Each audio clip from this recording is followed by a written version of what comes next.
अस्सलाम वालेकुम। ये मेरी अम्मी हैं, इन्हें थायराइड कैंसर है गले का। हम 4 बहनें हैं, सारी मैरिड हैं। भाई मेरा छोटा है और अब्बू मेरी मजदूरी करते हैं, हम किराए के मकान में रहते हैं। भाई की उम्र 12-14 साल है, बहनें मैरिड हैं और मैरिड होने की वजह से कोई इनके पास ज़्यादा रुक भी नहीं सकता। हम 2-2 4-4 दिन के लिए आती हैं, चली जाती है। अब्बू मेरे मजदूरी करते हैं।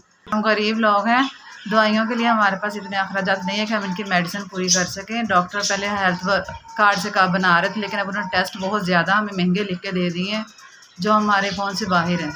हमारे अब्बू मजदूर है, हम अपने अम्मी का इलाज नहीं करवा सकते। मेहरबानी करके हमारी मदद करें।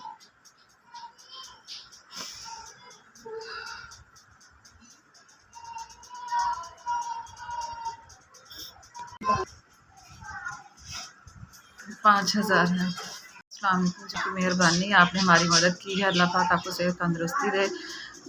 अल्लाह पाक आपके रोज़गार में बरकत अता फरमाए, आप उम्र दराज करे आपकी।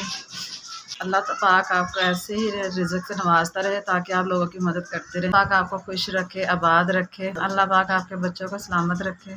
अल्लाह पाक आपको इससे भी ज़्यादा दे, ज़्यादा से ज़्यादा दे ताकि आप लोगों की मदद करते रहें, ऐसे ही बांटते रहें। आपने हमारी 5,000 की मदद की है। अल्लाह पाक आपको खुश रखे, आपकी ऐसी बरकत अता फरमाते रहें आप।